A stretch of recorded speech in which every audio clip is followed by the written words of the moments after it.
Good morning. It's Thursday, November 27th. You're watching The Really Big Show on Now Media. I'm Andrea Jensenberg, filling in for Jim Check. With me, Ian Burns. How are you? Joyous. I'm absolutely joyous. How are you? Yeah, pretty happy. Bit of a gray day down in Kelowna, but hopefully it's snowing up at Big White. A scandalous time for the Liberals. And Carney says Alberta deal focused on priority to have a pipeline. More details on the Stellantis contract, which cost taxpayers $15 billion. Also more details on the Prime Minister's Brookfield conflicts of interests. Skepticism expressed over Canada's dealings with foreign firms. Carney updates us on talks with Trump. And some more news from across the pond. All right, let's kick it off with Carney and Danielle Smith. They've got their Memorandum of Understanding announcement today, and we're going to go to that. Yeah, they've had a little handshake. This There's is we need to skip a little bit forward. They have a nice awkward encounter where she says, the "Oh, you've side been by so side. busy." Minister, how are you? It's great to see you. It's so Prime great to see you. Minister. I'm so glad you're here. How was your flight? Flight was very good. Good. Had a good sleep. Oh, God. You've been so busy. I've been watching your schedule. I thought I had a busy one, but my goodness, you do. The same. It's nice to have you here. Well, it's a pleasure to be here. Shall I say a few You want me words? to start? Yeah, How why about don't I you start? start? You're hosting. So. Well, thank you to the Prime Minister for being here today, and this is a really great day for Albertans. We have been working for some time on addressing the 9 bad laws, as I like to call them, that have been impacting our investment climate here, and I'm pleased that we've reached an agreement to substantially work on removing and revising those laws. I think what it's going to do, especially with the removal of the emissions cap on Alberta, as well as the removal of the net zero power regs, I think it's going to unleash an incredible amount of investment and allow us to work together on important nation-building projects. So it's the first step, I think, of what will be a few more steps we have to take together, but I'm very pleased that the Prime Minister has heard our concerns and responded to them. Thank you very much, Premier. And look, it's a great day for Alberta. It's a great day for Canada. And at the heart of what is a multifaceted agreement, we have more work to do going forward, but a multifaceted agreement.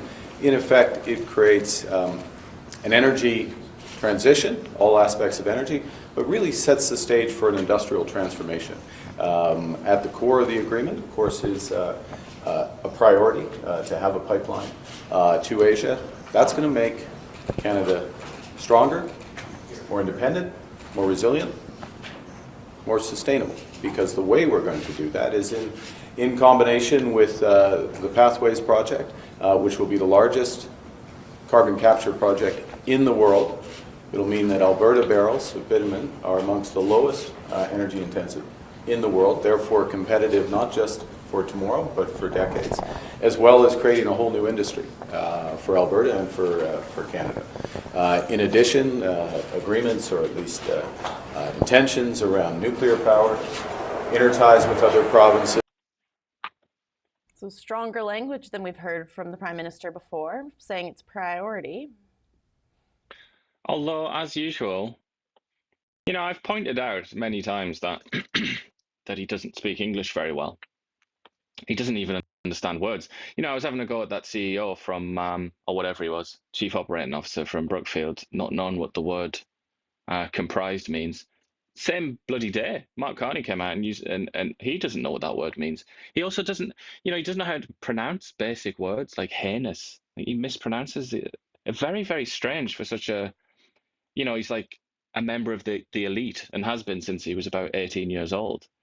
But he just kind of fails in the basic art of communication, at least in English, well, and French too. But anyway, I've attacked him for that, but I almost think I'm almost certain now that it's intentional, because now we're all hanging on that word priority. What does that mean? That's kind of an ambiguous word, isn't it? Really, it's like priority is a word that can have a definite or indefinite article before it. Like, is it a priority or is it the priority? And what does it mean to have a priority? It's also confusing, as it always is with Mark Carney, and as I say, I think by design. And then you had the other thing that's going to catch a lot of people, or a lot of people's ears are going to prick up, including Jim's watching in Tokyo, I'm sure. which is the biggest carbon capture project in the world. We're going to have a new industry. We're creating a new industry. How on earth you could think that's an industry? I don't really know. It's not an industry. It's like giving yourself money. It's like eating your own tail. I don't understand how you could call that an industry. We're not going to be able to sell credits to the world, really, are we? I can't imagine many countries in the world are going to knock on our door and say, let's have some of those carbon credits, you genius Canadians. So that seems a little bit disingenuous to refer to it as an industry. But I don't know. It all kind of depends now on Danielle Smith, doesn't it? She's having the time of her life there, apparently, though she is just about to go into her party's conference. I think it's tomorrow and the weekend, where they're going to review her performance and scrutinize what she's done. Principally this deal. So maybe she's trying to put a smile on a bad deal. I don't know, but she's been behaving quite positively towards Mark Carney, and that continues. She seems happy now. So I don't know. As has been the case with everything with Mark Carney, we just have to wait till we can read between the lines. Yep, Danielle Smith seems happier, but the Liberal MPs are not happy about this. Lots of the hard left on environmentalism ones are not thrilled with this new deal. Yeah, and Stephen Guilbeault's the big one. He doesn't even have anything to do with environmental policy anymore. He's still in the cabinet, but he's supposed to be in charge of the media, which is why I keep trying to get an interview with him so I can talk to him about Bill 13 and the impending doom that faces Canadian media outlets. Obviously, he won't talk to me, though. He's much happier to walk through the House of Commons and talk to random reporters about environmental policy and go to Brazil for the COP. It's a very strange situation with Stephen Guilbeault because he's kind of like the shadow environment minister. He is the environment minister. I mean, the present environment minister, Deborah Sin, I don't think anybody even knows who that is. You never get to see her. She never says anything or does anything. It's really Guilbeault still. So a lot of this talk, and in these two articles, one in the CBC, one in the Globe and Mail, a lot of it revolves around Stephen Guilbeault and whether he's satisfied. But apparently word on the street is that there's tension. And and Stephen Guilbeault apparently they're worried that he might resign, but he hasn't done it yet. So, and then there's a few other MPs who've come out and said things like Mark Miller, Nathaniel Erskine Smith, who's already outside of the tent peeing in anyway, so he's not a big loss necessarily, but a few of them have grumbled when they've done these little interviews in the House of Commons. But yeah, I mean, it's obvious. We all knew this anyway. This is the reason that Mark Carney has been behaving so strangely on this subject, because he's trying to appease these people. Particularly, I mean, there's some in British Columbia, obviously, but particularly in Quebec and particularly in Montreal, that city that mysteriously has so much power over Canada and Canadian affairs. And moving on to the Stellantis deal, for those who aren't up to speed, in 2023, the Liberal government signed a deal with the automaker, which committed up to $15 billion in taxpayer subsidies for the EV plant. However, this year Stellantis moved its factory to the United States. Jobs were lost, and it appears that taxpayers are out billions with nothing to show for it. Yesterday, we learned that Melanie Joly, who's the Minister of Industry, never even read that subsidies deal. Yesterday, we also learned that she has absolutely no interest in being kicked out of the cabinet and going off to Paris to be ambassador to France, as was rumoured. And she's all about industry, and she came out and said the best line I think Joly has ever come out with. We should probably have had the video, but we didn't do it. But she came out and said, my main strengths are economics and geopolitics. I was watching it live, and she gives me genuine joy. I was ecstatic. I was laughing at that so hard. But yeah, I mean, if you want a reason to get rid of someone, this is a pretty good one, isn't it? If you're going to fire somebody, this is about as good as it gets. Screwing up a multi-billion-dollar deal, not even reading the documents like that you're supposed to be an expert in. Not only did she not read them, but then she went and attacked another MP for not reading them, saying, "Oh, if you read them, then you'll understand." And she hadn't even read them herself. I mean, despite her excellent hair and all the rest of the things that we discussed yesterday, she's not up to this job. It's clear to everyone. And if Canada's in a fight for its life, as the Liberals keep telling us, you can't possibly be putting people like that in the front lines unless you want to lose the war. You know, it's just madness. Yep, and to make matters worse in this story, it's been revealed that the MPs received a heavily redacted version of the federal funding agreement with Stellantis. Key details, like job protections, are effectively invisible, while the automaker itself failed to show up for a parliamentary hearing this week, blaming a technology glitch. It's just too easy, that, isn't it? That's like, I don't know why we let our overlords get away with those kind of excuses, like dog ate my homework excuses. Century, and yeah. that's why it was so important, I think, to hold the Conservatives to account for that budget fiasco. Andrew Scheer pretending that his app didn't work. We have to hold these people to account, even with them. And I know a lot of people that reacted to that show were Conservative supporters, and they thought that we were letting the team down. Not that I'm on a team, but you have to hold, like, even if you support someone, you have to hold them to account. And if they do something disgraceful, like Andrew Scheer and the Conservatives did there, hiding behind a curtain, pretending that I mean, for God's sake, you can't reward that kind of juvenile behavior. Otherwise, you'll get people like this doing it. You'll get Stellantis people doing it. And it's just like, oh, dog ate my homework again. Fifth time this week, the dog has eaten my homework, guys. Like, we have to hold these people to account. But this is particularly mad, isn't it, with the redactions? And that raises, as usual, with the Liberal Party and the way that they do things, it raises serious questions about the health of this country's democracy. It even raises a question like, to what extent is this a democracy? What kind of a system is this, actually? Yeah, we've got a clip of a Conservative MP asking questions about the redactions in the House of Commons, and we'll play that now.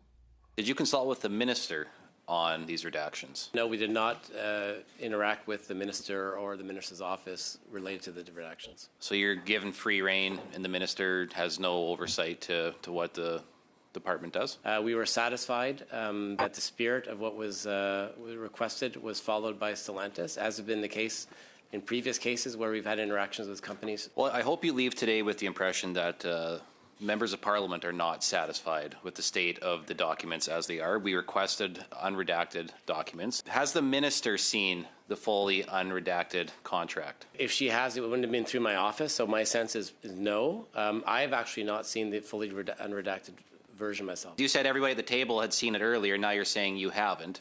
But to say that there's only been 4, maybe 6 other people that have seen this contract, I mean, has Privy Council, has PCO seen this contract unredacted? My sense is no, they would not have seen it. We really treat these documents with a lot of care. Had it been negotiated when I was deputy, then I would have seen the document. Okay, so the previous deputy minister saw the contract. Well, I'm assuming that. I don't know that for a fact. Is there a legal department that would have seen this? Would they review the full thing, Denis, before? I don't think they do.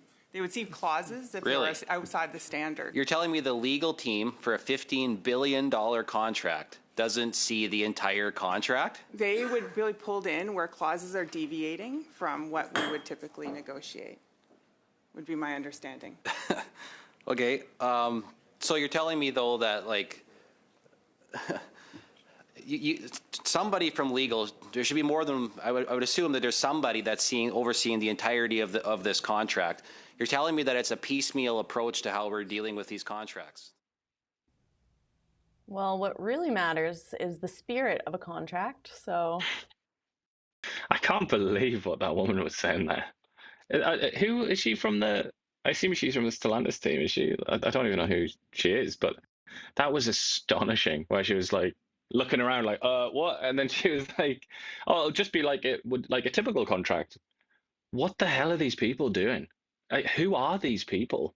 well, It just blows my mind. It's like it's almost like after the fall of Rome, where you had these barbarians inhabiting the old Roman buildings that they could no longer build. They didn't know how to build them, but they were pretending to be like Roman senators and things. And it was just all this massive kind of You know, it was like a costume drama. They were like, they would call themselves the Emperor of Rome and things like that, even though they were just some jumped up barbarian tribal leader. You know, I feel like we're almost living in those times where that building there, Parliament, these institutions, the systems, they were designed and created by better men, and now we have these losers that they don't even know where they are. They don't even know how to speak, and they still think that they're the same as they were in the 1920s or something like that. It's just surreal, absolutely surreal. And it would be funny if it wasn't Canada paying for the joke. Yet another Liberal scandal, though this time it's provincial. Pablo Rodriguez, who's the leader of the Quebec Liberal Party, allegedly was offering party members $100 cash payments in exchange for votes and membership sign-ups. We've got a clip of Jolie when she's asked about this story. I'd like to address a different topic because today a number of your colleagues talked about the problems with Pablo Rodriguez in the Liberal Party in Quebec, and I'd like to know whether you're concerned about the fact that one of your colleagues is now involved in this issue. Well, the Quebec Liberal Party and the National Liberal Party are two different organizations, and I have read the news, and I'm sure that my colleague will be able to provide an explanation. Do you know whether any of your colleagues took part in Mr. Rodriguez's leadership bid?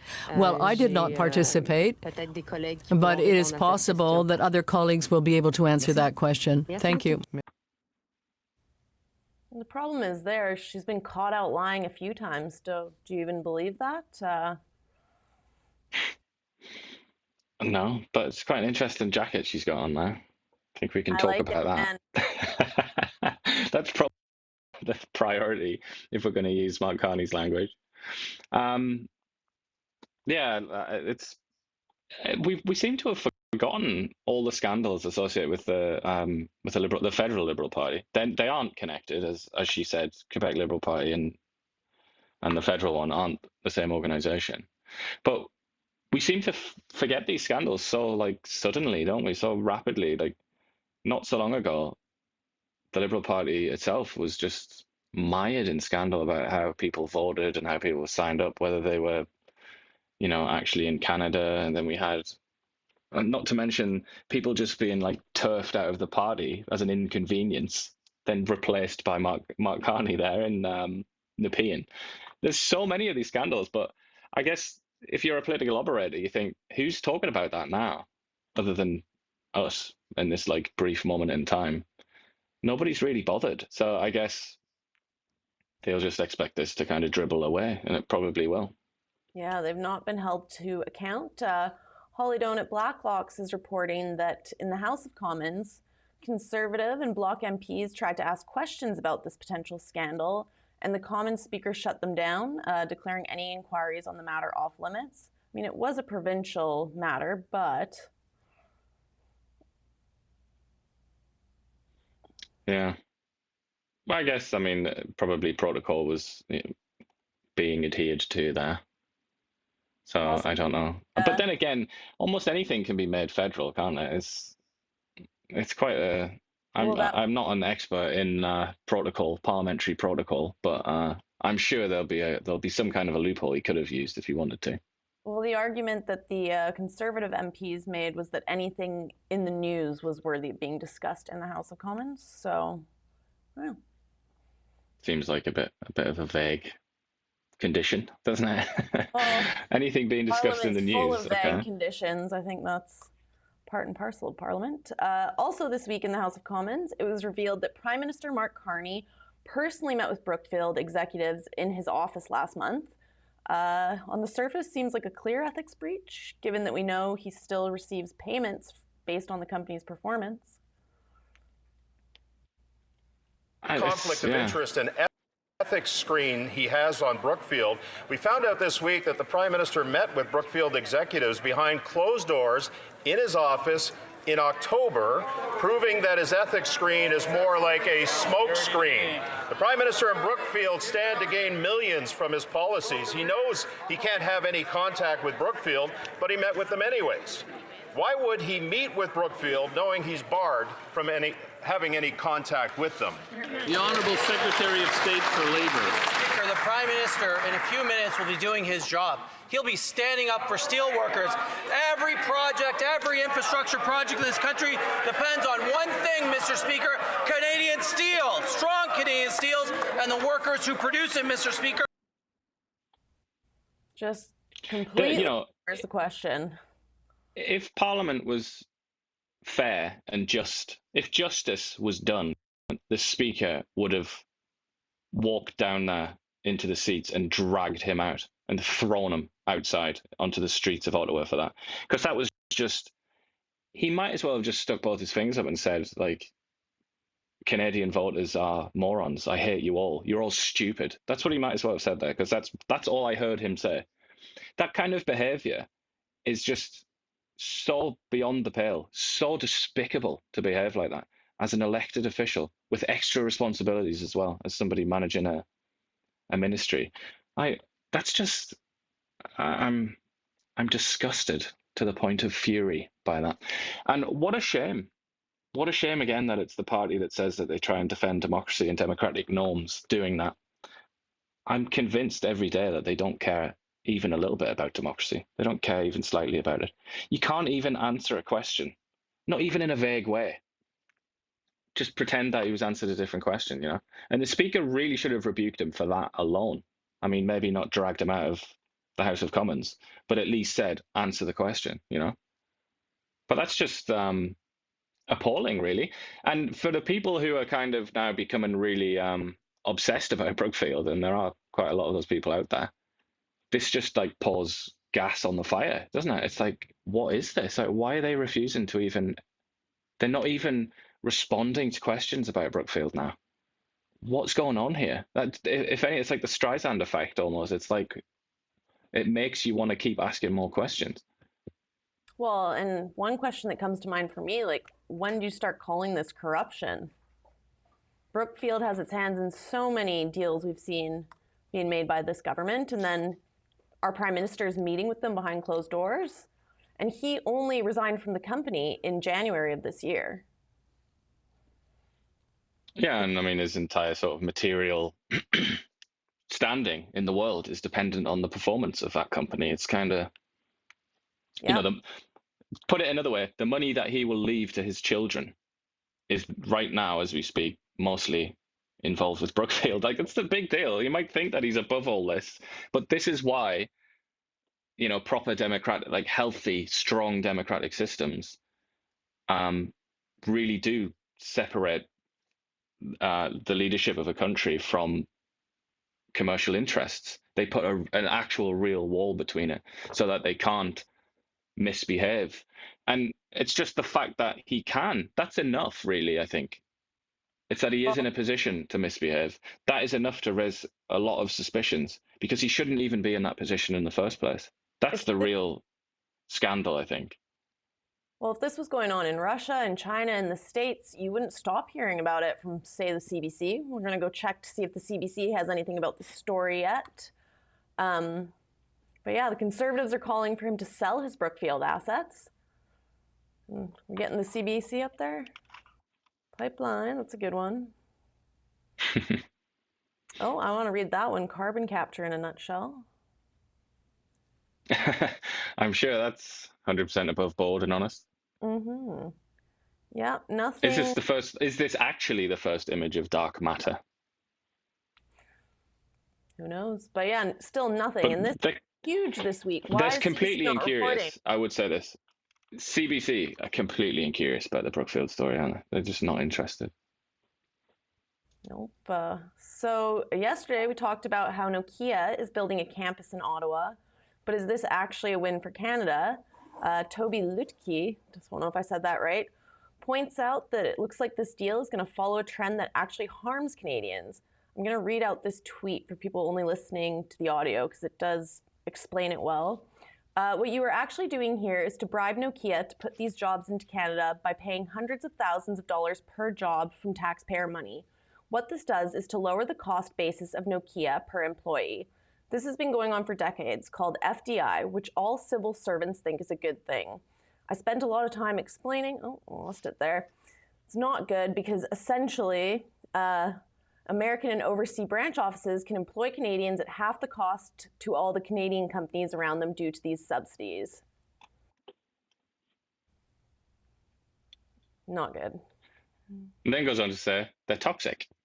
We should not do them at all. It was never meant to be this way. Etc., etc. Yeah, I mean, it's a pretty strong point, isn't it? And, his argument, I can't, does he write it in here? Yeah. So his argument is that this basically is like an institutionalized disadvantage for Canadian companies, and that they're actually better off abandoning Canada completely, registering in the US or something, and then coming back, and then they'll get this special treatment from the federal government. But they're doing this because they want to kind of like force these things through, don't they? And the only way to do that with big private companies, international ones, is just give them money, basically, just subsidize them. But that, again, like, talk about eating your own tail. This is not a way to succeed as a country. Obviously, it's not gonna. Very rarely is that going to work out for your economy. And we just saw Stellantis walk away from some sort of deal, probably of that nature. Are we literally paying foreign corporations to hollow out our own industry? Melanie Jolie's globetrotting again, looking to sign more foreign investment deals. Hopefully she's read these ones. We've got another clip of her in the white blazer. I also met with many companies, including companies such as LG and companies such as Hyundai Heavy Industries, Hyundai Motor, and also working on having meeting with Samsung. So, and finally, I met with many ministers, including my counterpart and the chief of staff of the president and the national security advisor. Now, in Tokyo, I'll be meeting with many private sector companies, including Hitachi and Panasonic, and the two companies that I just mentioned have just invested in two different projects. The first one being a transformer project worth $280 million in Varennes, Quebec, and another one which is in one of the major projects that was announced last 2 weeks ago, and it's for the Nouveau Monde graphite mine. So this is what I've been doing, and looking forward to answering your questions. Yeah, I'm honestly She just fills you with confidence about all of these deals. Very skeptical. But I would say, you asked the question: Are we paying foreign companies to hollow out our own industry? Yes, it seems to be the case, and we could speak from experience because that is happening in the world of media, where the Liberal Party and the federal government are literally paying money to foreign companies like Meta to advertise, while simultaneously strangling to death the media companies that are based here in Canada. And they have to pay those companies to advertise because Bill C-18 eradicated Canadian news from Meta platforms. Quite. And we were told by the Liberal Party that Meta's a very, very naughty boy, but obviously not that naughty because they still want to give them massive piles of cash constantly to advertise. Well, and the advertisements we're talking about is during the election when they were promoting CBC articles that were pro-Carney, anti-Polyev. So closer to home, our Prime Minister has given updates on his dealings with President Donald Trump. Let's hear from Mark Carney. Said that you want to get the best deal for Canada and that you're not rushing to any sort of deal. Do you get the sense that other countries regret the deals that they've made with President Trump? It's a question for them. Look, I think this is what I'll say about other countries. every country wants to do a deal with Canada. Or if they have a relationship with Canada, they want to deepen that relationship with Canada. And this is a real opportunity for us.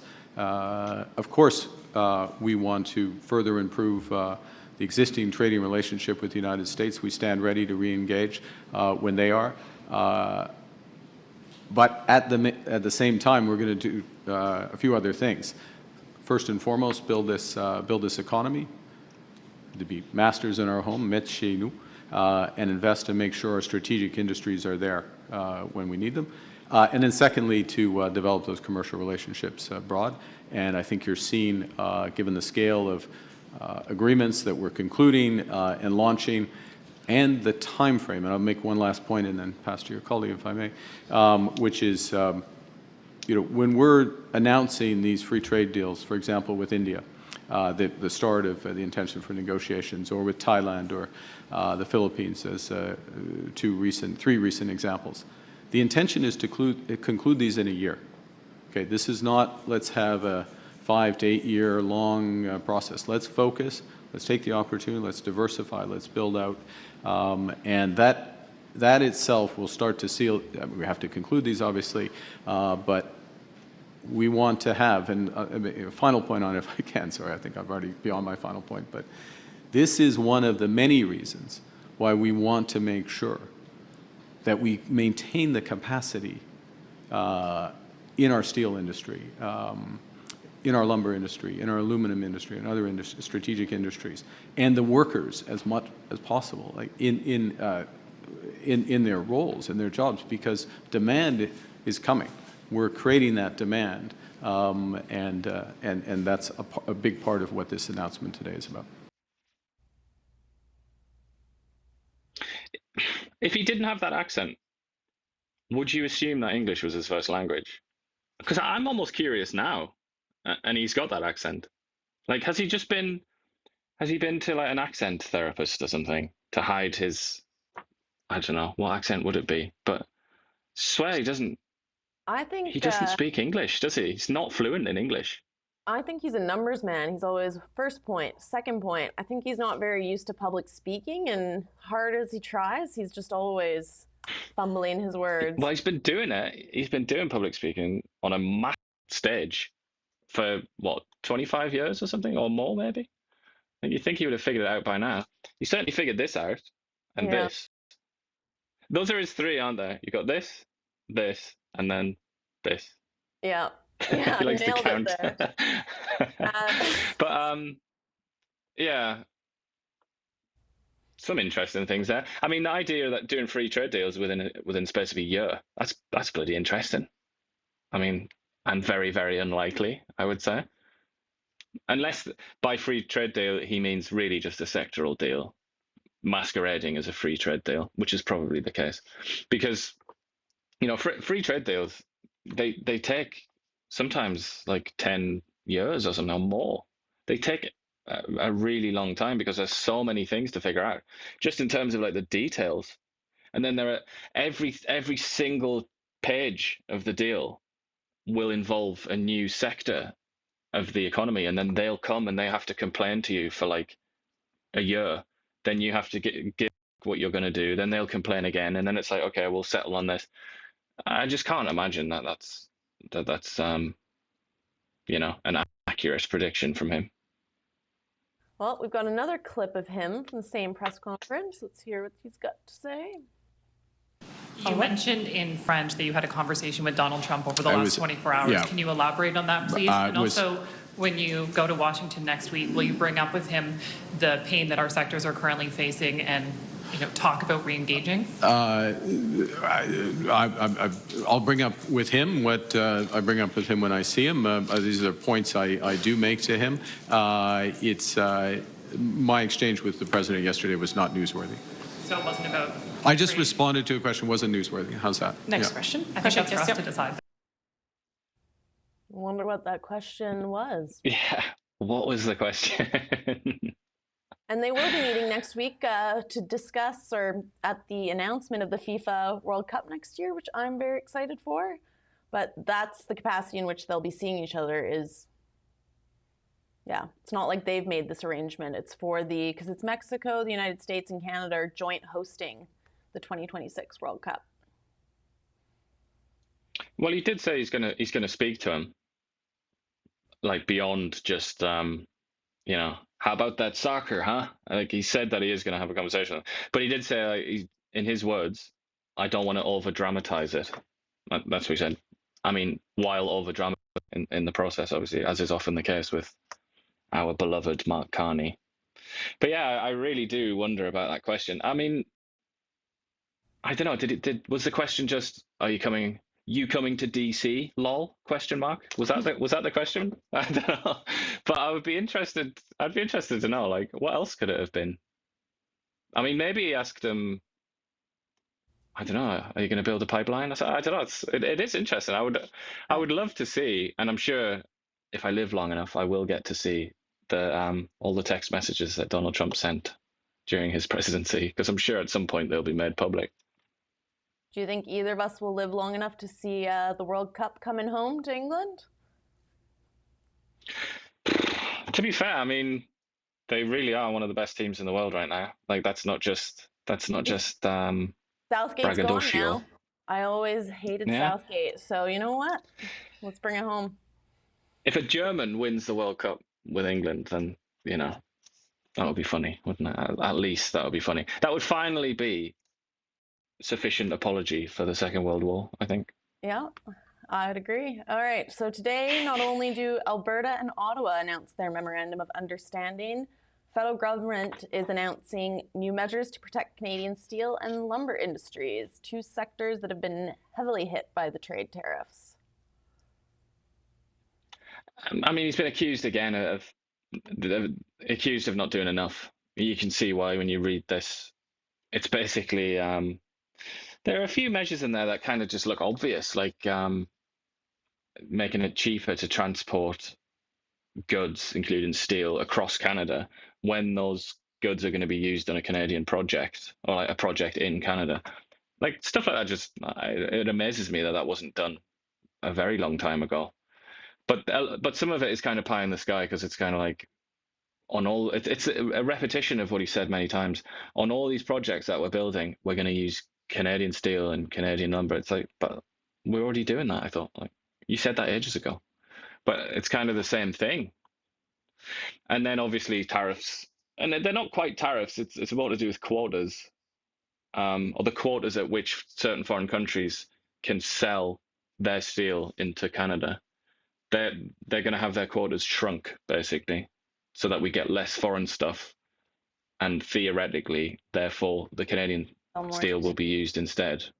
However, but it's kind of it's just it's fanning around with the edges. This is not going to save the lumber industry or the steel industry. Just by sheer population, Canada does not have the market the United States has, and I don't think we're anywhere close to replacing that. So. Yep, we've heard it time and time again from this government, trying to diversify trade and not be so reliant on the United States. Last week, they were talking about buying the Swedish Gripen fighter jets instead of the F-35 Gripen.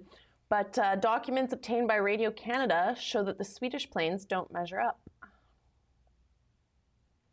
Pretty damning, actually, these documents. Nothing new. I mean, Rommel? This is not news to anyone. Anybody that's ever listened to some fighter jet expert or whatever talk already knows this, knew this long ago. But I mean, it is particularly funny to see it, to see it written like this. It's so obvious. Yeah. Well, if there's one thing the States is good at, it's making weapons and battle combat things. So wouldn't expect Sweden to do them. They're combat things. I mean, the Swedes, military-industrial The Swedes do knock some good stuff out. So do the Brits, the Italians, the French, the Czechs, however you want to say it. Like, there's lots of good arms manufacturers out there in countries that you wouldn't necessarily expect to be good at it. But fighter jets are kind of like, they're like a real prestige piece. It's like you just cannot mess around with your fighter jets. Similar to aircraft carriers, you can't just be like good. Like you have to, if you're America particularly, it has to be like, it has to dominate the skies, and it has to be no question. So when it comes to things like that, usually, I mean, I think you just have to buy American. If you have any aspiration to actually win fights, then you have to get the American stuff. Yep. Some potentially good news here. Doug Ford announced that the Pickering Nuclear Generating Station's refurbishment would create nearly 37,000 jobs. Take that with a pinch of salt, obviously. I mean, Doug Ford is a particularly mendacious chap, I think. But politicians in general always say things like that about, they always give you a number for jobs, and it's like, you know, nowhere near that in reality, but whatever. Obviously, it's going to require some jobs, so it's good. Yep, and we spoke about this one earlier, but we've got a slide now. Stephen Guilbeault won't be resigning from cabinet over the pipeline agreement. This one to me seemed kind of like he's making noise. Oh, I'm going to resign. I'm so angry about this, but then not going to resign. So are you just feeding a story so you look better to your constituents? Yeah, to make it seem like he's sort of like, he's like sitting in the House of Commons bathroom, just like punching the wall. I hate this pipeline. Yeah. I mean, I don't know. He could still resign. I don't know who this source is. I would assume the government source is Mr. Stephen Guilbeault himself. Yeah, exactly. Yeah. But I don't know. It might be his media woman that refuses to arrange an interview for me with him. But you know, it probably is legit, because the journalists involved here wouldn't accept it otherwise, or they would report it with a bit more suspicion. But it's tricky for old Guilbeault. I mean, yeah, what does he do? What's he going to do? He's going to have to figure out a way to sell this, isn't he? Yep. I like the photo of him there with the moose in the background too. Where do we think that is? I think that is the Museum of Nature in Ottawa, where they have a big prosthetic moose. I would bet a lot, because I was there quite recently, so that's what I'm going to say. But I would say as well about Stephen Guilbeault, just check out his face. The Victorians had this idea. Well, actually, I think it predates the Victorians as well. Something called physiognomy. I don't know if you've ever heard of that term. Like the idea that you can kind of like intuit or deduce certain things about someone's personality based on their appearance. I honestly feel sometimes like maybe it's not pseudoscience after all. I feel like I can deduce certain things about Mr. Guilbeault there, and that moose. I have a personal belief that you can deduce things based on one's fashion sense, and I do think those glasses are also sending a message. Well, he's opted for sinister, hasn't he? He's like, you know what? He's gone to the optometrist. He's like, give me sinister. Yeah, I want my eyes to look massive. Wrapping up our national news, for those who didn't tune in yesterday, it's another one about a photo op.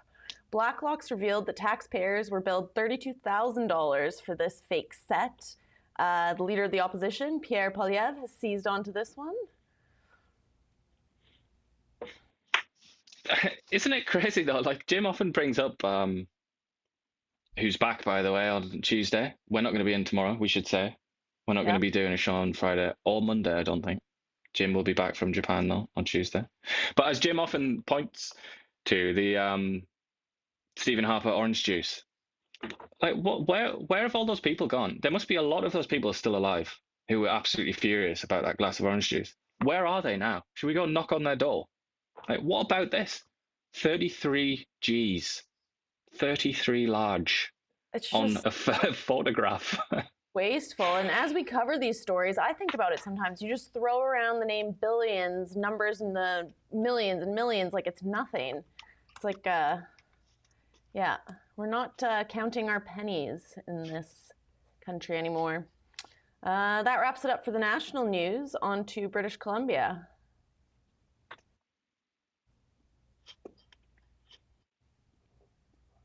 Coming to you live from the Now Media Newsroom.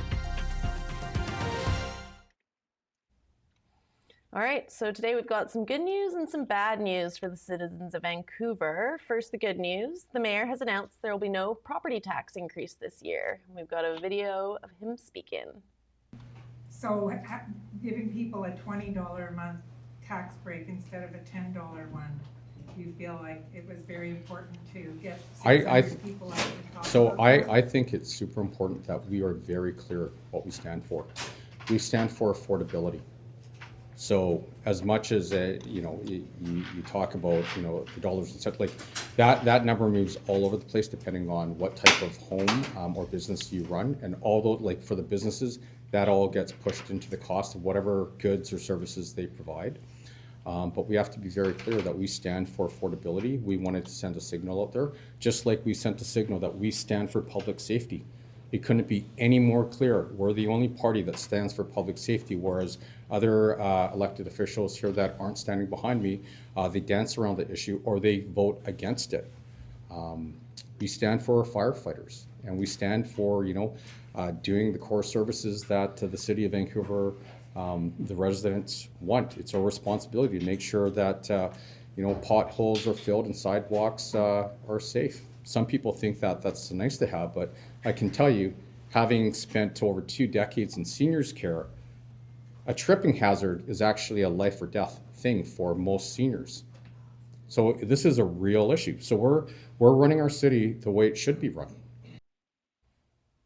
I guess it's good they're focusing on affordability in one of the least affordable cities in the world, I think, at this point. But also, and I'm sorry, Vancouverites out there, but one of the least sensible cities in the world. So it's a bit weird that he's preaching sense. I don't know how many people are going to hear that in a place like Vancouver, but good luck to him.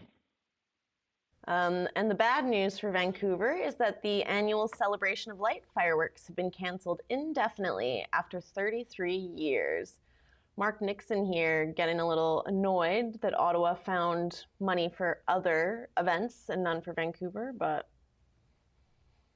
I know Niagara Falls it's sad, isn't it? People love fireworks. Niagara Falls instituted a tourist tax that they use to pay for their fireworks. So if you buy a lot of things in Niagara, you show that you're a citizen, you don't have that tax, but in many places, if you're a tourist, you get taxed, so. Well, if it pays for fireworks, that's like the modern version of the gladiatorial games or something like that, isn't it? It's like something that you give to the unhappy crowd. Bread so and it is circus. sad, yeah. Bread and circus. But there's a war on fireworks, isn't there? Like cities, like they hate fireworks. Like Kelowna, they just hate fireworks. They just wish that they didn't exist, don't they? So kind of, there's that going on as well. I reckon a lot of bureaucratic types just really wish fireworks had never been invented. And I suppose too, fireworks back in the day when you didn't have now you've got technology, you've got crazy effects in movies. I think they used to be maybe more impressive for people. Now you see them and you're like, oh yeah. Well, maybe they should do one of those drone shows that they do in the Chinese cities. The fancy Chinese cities. They tend to do where it's like a dragon and stuff. That'd be cool. Or like a Lord of the Rings style fireworks. Yeah, you could get smog coming down to breathe fire. Yeah. Okay, on to our international news. Lots from coming to you live from the Now Media Newsroom. Keir Starmer. He's got a speech, building a Britain where everyone can believe in the future again. Let's listen in. Yesterday, the Chancellor delivered the budget, and I want to set out why the government made the fair and necessary choices that we did for the year ahead. Our first priority was to help with the cost of living, and that's why we were determined to take action on energy bills. And that... Oh. How many lies can somebody... how... It's not just lies, it's beyond a lie. It's taking the truth and then turning it completely inside out. It's like the opposite of what is true. But I will say, whoever did the lighting and camera there did a very good job. It's beautiful light, isn't it? It even makes Keir Starmer look sort of respectable. Healthy. But yeah, this budget, he's saying the priority was affordability. This budget is going to tax people. It's going to increase taxes again. And it's going to tax people who really are in nowhere well off. Like the people who are like desperately struggling in that country, they're going to be taxed more again. And talking about energy, they've got an absolutely demented zealot in the energy department there in Britain who is convinced that wind turbines are the way forward, and it's just all about wind. And he's very hostile to oil and gas and the forms of energy that work. He's, even people within that party, within the Labour Party, think that he's lost his mind. His name is Ed Miliband. And partly because of him, but also partly because of the Conservative Party, that particularly under Boris Johnson, the prices for energy in Britain are just outrageous. It's the most expensive energy basically in the world, certainly in like the developed world. So he's now coming out and saying, we're going to get energy bills down.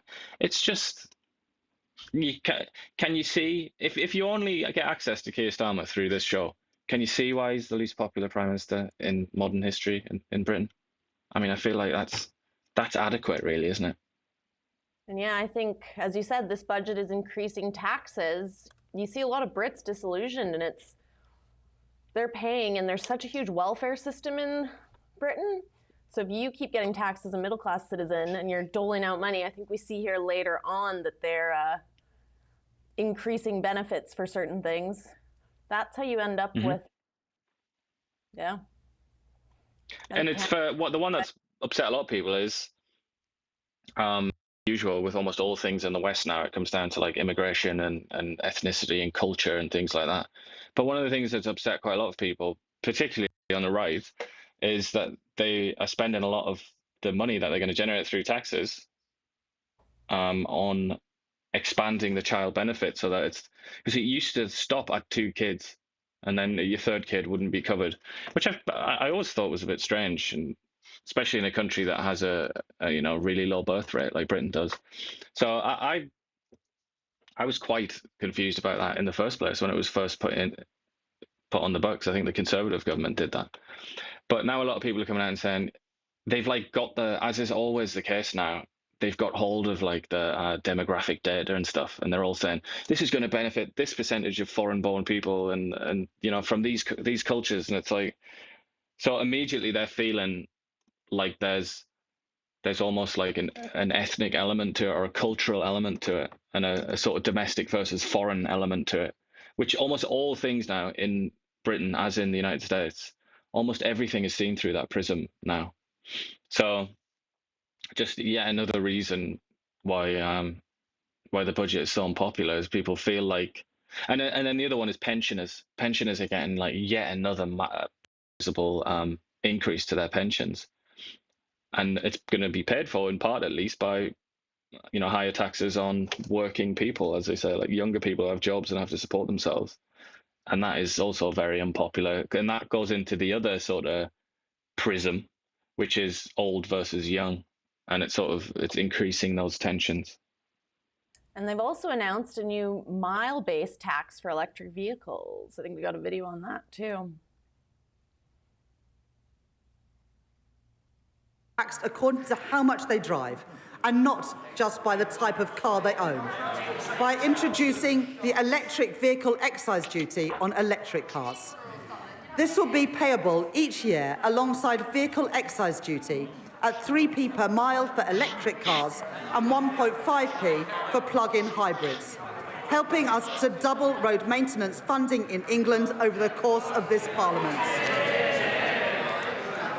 And alongside this, I am providing support to boost our British car industry, increasing the threshold for the expensive car supplement on electric vehicles to £50,000, saving over 1 million motorists £440 a year.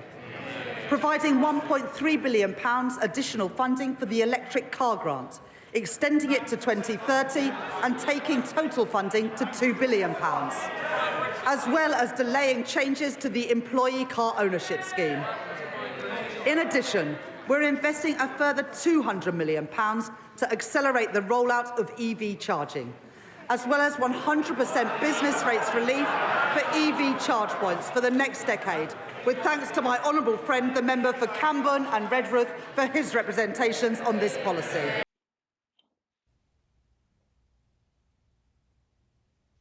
I mean, Britain is really trying to cement its place as like the least free West, isn't it?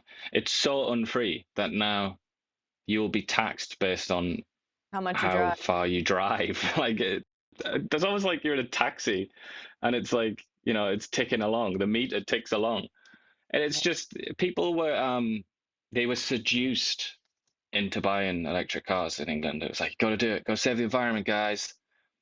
And now here we are a few years later, and it's like, oh, by the way, we're going to tax you by the mile, you filthy little peasant. It's just like beyond the imagination of King John, isn't it? It's just like they're managing to extract taxes in ways, you know, never thought possible. Well, gotta congratulate them on their ingenuity, I guess. We've got one more clip from England. Apparently energy bills are going to drop by £150 per year. Increasing taxes puts the squeeze on working people. In your manifesto, you said Labour will not increase its taxes on working people. Then, last year in your budget, you acknowledged that extending the freeze on thresholds on tax would hurt working people, which is why you said last year you would not do it. How can anyone believe anything you say? I'm Chancellor in the world as it is, not in the world that I might like it to be. And I do have to respond to new forecasts and events unfolding around the world. So from 2028, I have made that decision to freeze those thresholds. But next year, whilst the cost of living is still an acute challenge for people, I'm taking £150 off people's bills, as well as those freezes in prescription and rail fares that I mentioned to Ed. I'm not pretending that what I did yesterday is not asking working people to contribute more, but because of other changes we've made around gambling taxes, around higher value properties, means that I was able to keep that to an absolute minimum. But you acknowledge that when you make a promise in the manifesto on which millions of people vote, when you make a promise in the House of Commons publicly, you acknowledge we can't believe those promises because they could be broken. Well, Susanna, in the manifesto, it is very clear that it was rates of income tax, national insurance, and VAT. I apologise for interrupting, those. Chancellor, but that's not true. In the manifesto, it's clear. You said, quote, Labour will not increase taxes on working people. Labour will not increase taxes on working people. And then the next sentence. It couldn't. Yes. Yeah, but then, you didn't have to put that sentence then, in, Chancellor. You put that sentence in. Susanna, the next sentence, straight after that. But Susanna, if you then carry on reading the next sentence says the rates. But I do recognise that we have asked from 2028 people to contribute more by freezing those thresholds for an additional 3 years. But people will also see in the budget yesterday that we're helping people in the here and now with the cost of living, £150 off of people's I like that. Why are they... Good they hold them to account there. I like how they, keep asking her, keep badgering her. But yeah, I've never noticed that. Lean. That's Ed Balls is one of the people there. He used to be the was he the Chancellor? Or he was the Shadow Chancellor anyway? I think he was actually the Chancellor at some point. So he's an old Labour politician anyway, Ed Balls. It's just absurd that he's now like doing a breakfast TV show interviewing somebody in his party, like somebody that succeeded him in his job, basically. And yeah, but that gives you an idea. Jim and I have talked about this a lot of times. Gives you an idea of how politicians are spoken to in England, and compare that with Canada. Can you imagine anybody, Champagne, Jolie, something like that, being held to account like that? And this is just like breakfast TV. Like they get little kids in who've like built something out of Lego, and it's like, wow, you built this out of Lego. Well, like, and then for our next item, we're going to chat to the Chancellor, and even they do a better job than like, the big CBC boys and whatnot. It's should be humiliating, I think. For Canadian TV journalists watching that should be humiliated.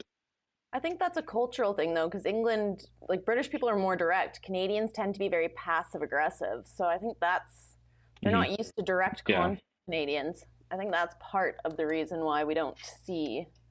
Another part is a lot of the media is funded by the government here. Yeah, we've talked about that as well, Jim and myself, about how it is a cultural thing.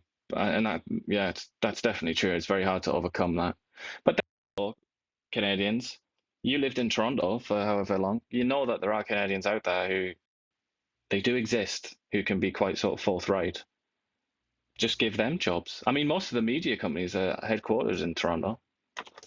Yeah, there you go. Bob's your uncle. Get you into the room so you can start. I think I'd be shooed out quite rapidly.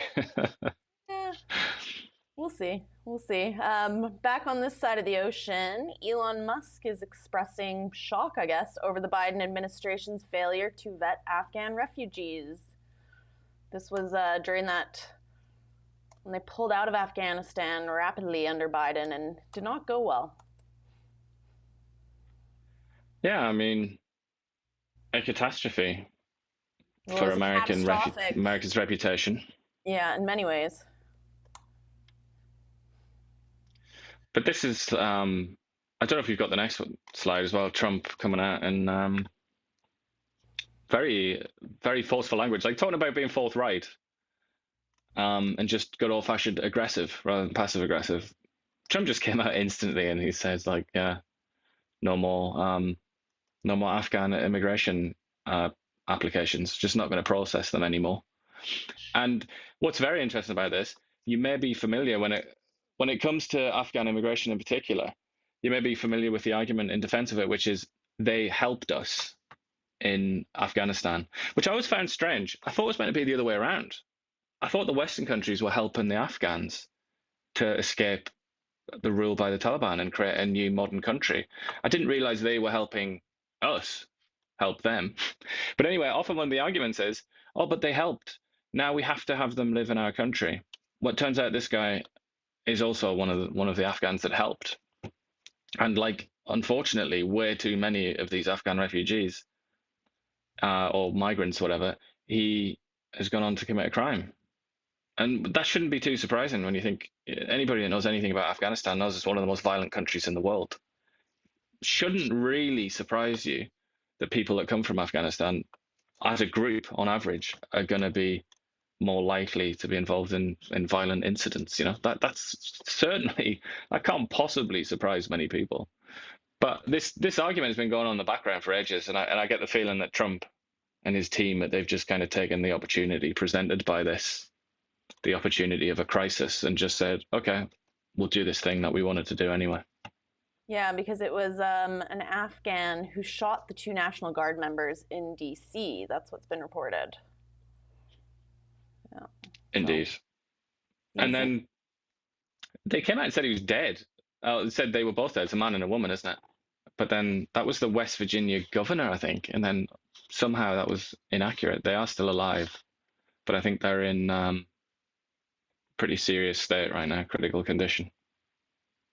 And then Jim, Elon's biggest fanboy, has added in another tweet from Elon.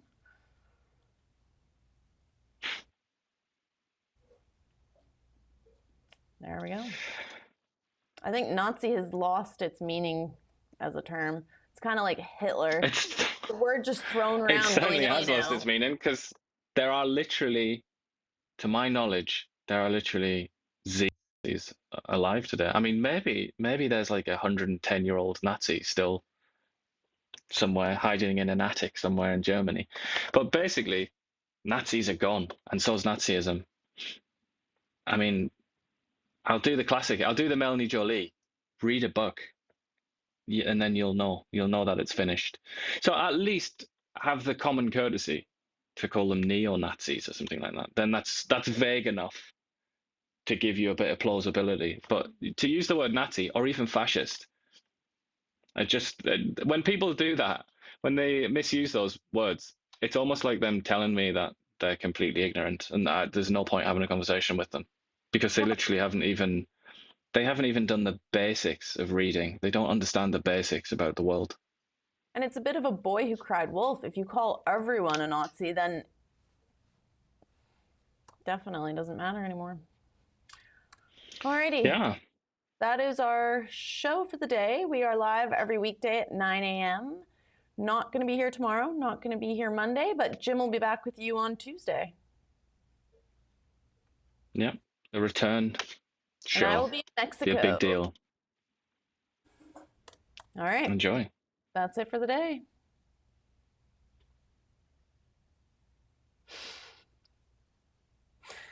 Or is it? Yeah, no, so, should we keep talking? Yeah. Rommel, speaking of Nazis, what are you doing, Rommel? We got a big leg today. Okay.